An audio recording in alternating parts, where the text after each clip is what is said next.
Friday Night Frenzy on News 18. Sports from where you live. It's the last week of the regular season for high school boys basketball, which means it's the last regular season Friday Night Frenzy. So welcome back. I'm your host, Bree Shackelford, and I am so happy you joined us for the second to last Frenzy of the year. Now we have 8 games on our lineup, so without further ado, let's kick this Frenzy off with our game of the week. Sports 18's Kelly Hallinan lets us know all the action that went down over at Harrison. Kelly? This week's game of the week was all about finishing strong and gaining momentum heading into sectionals. Harrison was able to do just that, picking up a 51-48 win over Lebanon on their home floor for senior night. Let's check out this week's game of the week. Raiders take the floor for their last regular season game, and it is rocking. First quarter, Ben Henderson with a block. Jake Walters scoops it up and throws it down to Christopher Lucas, who gets the bucket and gets fouled. Raiders go up 13-10. Second quarter, Tigers pick and roll. A wide open Landon Fouts down low. Lebanon goes up 26-21. Second half, Tigers extend their lead. Jake Burns buries a corner 3 to put Lebanon up double figures. But Harrison doesn't back down. Henderson with a no-look pass to Lucas, who adds 2. Time winding down in the third quarter, Rashawn Edmondson has the ball in his hands and pulls up. Edmondson knocks down a mid-range jumper to make it a one-possession game. Fourth quarter is all this guy. Ben Henderson buries a 3 to give Harrison a 2-point lead. This time he makes the extra pass to Alex Mithifer, who drains another triple. Raiders go up by 5 points. Later in the fourth quarter, Jack Farrell comes in clutch for the Tigers, knocking down 2 threes of his own to tie the game up and give Lebanon the lead. 30 seconds to go, Harrison down by 1 point. Ben Henderson takes matters into his own hands, driving to the basket and hitting the tough 2. Raiders take a 1-point lead. Tigers with the ball and a chance to win. Corbin Sloggett goes up and gets fouled. He has 2 free throws, one to tie the game, the other to take the lead, but misses both. Malachi King with a big rebound, and Lebanon fouls Henderson to stop the clock. Henderson sinks both, and the Raiders win 51-48. It was just a good team effort. I mean, we just kept moving the ball. I was able just to find space off my teammates. They just got me the ball, and I just made a shot. All the credit to my teammates. They got me in that position. I knew my role in the game was going to be big, but I didn't know that I would have to come in crunch time and get a rebound to stop them from scoring, and I guess that's what happened.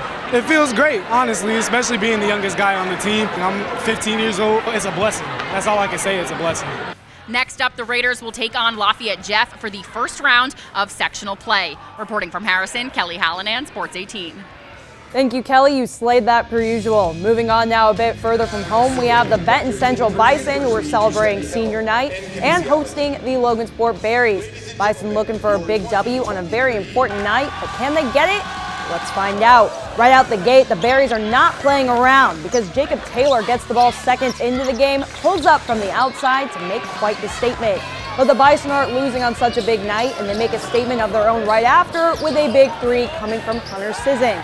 Seriously, you need to watch out whenever this man has the ball because you could find yourself in the splash zone tonight. The Bison would go on to have a dominating second half, putting up 41 points while keeping the Berries to 32. They'll end up winning this game 61-48. Well, we got 2 games down, which means we are halfway through the first half, and we have 2 more exciting matchups ahead on our lineup, and that includes a very special guest. Sports 18's Vinny Martirano joins us live in studio and lets us know where he went for the last regular season of high school basketball. Vinny, how'd your games go? Bree, they were nothing short of phenomenal. 2 games that came right down to the wire. Let's get right into it. The Warriors at Delphi come into the home of the Hot Dogs to take on Frankfort. The Hot Dogs started out like butter. On a roll as Jaden Skidder drives in and gets the layup. Christopher Russell showing off his range as he knocks it down from deep. But when the phone rang, Warriors' Walker Jones answered with a 3 of his own. That got Delphi into a rhythm as Brock Burton sliding it through the back door to Chase Allmager for an easy layup. Burton top of the key asking, why do I have so much room? Downtown, no one around, and he drains it from 3. But Frankfurt's Jay Strode had enough as he sends this shot back with authority. Then on the other end, you could say he was pretty fired up. The Hot Dogs got the ball moving, and it finds Victor Cruz in the corner and lets it fly for the triple. Frankfort was able to hold on to the win this senior night overtime thriller, 61-56. Second game, North Newton taking on Clinton Prairie, and the Spartans' Evan Gagnon wasted no time getting things going, dominating the paint with this layup and one. The very next play, Gagnon puts his man in the spin cycle and gets the bounce in for two. But the scrappiness from Prairie is what kept them in it with multiple breakaway buckets. The steal leads to the pass down the court and a finish by Caden Davis. The Gophers also able to get it going from outside as Lane Horlocker knocks it down from deep. Clinton Prairie able to hold on to a close contested game, winning 49-43. And that does it for me, Bree. Back to you. Thank you so much, Vinny, and I'm so glad you guys see your favorite teams in action one last time before the playoffs. Well, that does it for our first half of the Friday Night Frenzy, but we still got plenty of action left in the second, so I better see you back here. Coming up, you'll hear how West Lafayette fared against Rossville. The Tri-County was able to defend its home against Pioneer, and much more, so stick around. The second half of the Frenzy will be back after this break.